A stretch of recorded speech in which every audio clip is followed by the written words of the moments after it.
spirit of India. After the long struggle for the freedom, lasted about 200 years, India was about to free from the foreign rule and establish its own rules. There was an election organized to elect Indian representatives to form the government. This election was won by Congress Party. The Muslim League Party, under the leadership of Muhammad Ali Jinnah, demanded a separate state called Pakistan. Many leaders and scholars, including Maulana Abul Kalam Azad, were against the partition of the country. As we know that Britishers already played the card of divide and rule policy, so the Lord Mountbatten, the Viceroy of India, accepted the proposal of the partition, and at the midnight of 14 August 1947, India became independent but was partitioned into two countries. The first Prime Minister of India was Pandit Jawaharlal Nehru, and therefore we celebrate Independence Day on 15 August every year. Upon independence, Pakistan called itself Islamic Republic, but India declared itself a secular country where all the religions are practiced freely for the different communities of India. To live in peace and harmony, we need to set the rules and principles.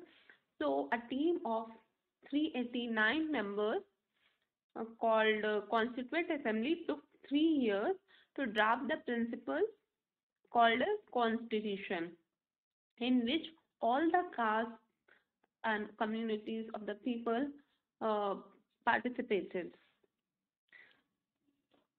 So the set of constitution was drafted by Dr. B.R. Ambedkar, and finally on 26 November 1949, and it came into effect on 26 January 1950.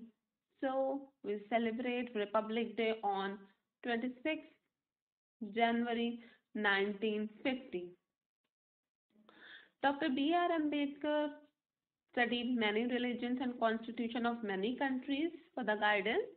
He was very impressed by Hazrat Umar.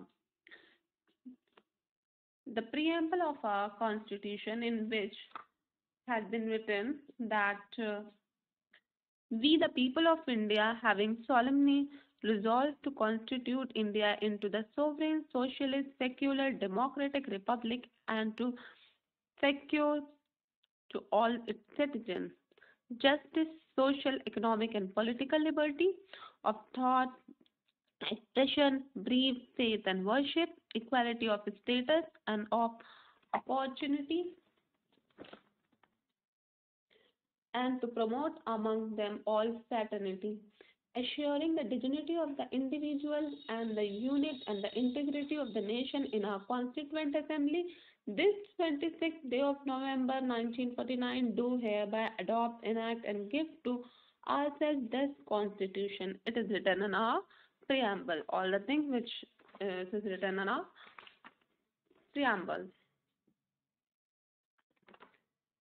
So, to implement these laws and to protect the rights, three government bodies called legislative, executive, and judiciary were created.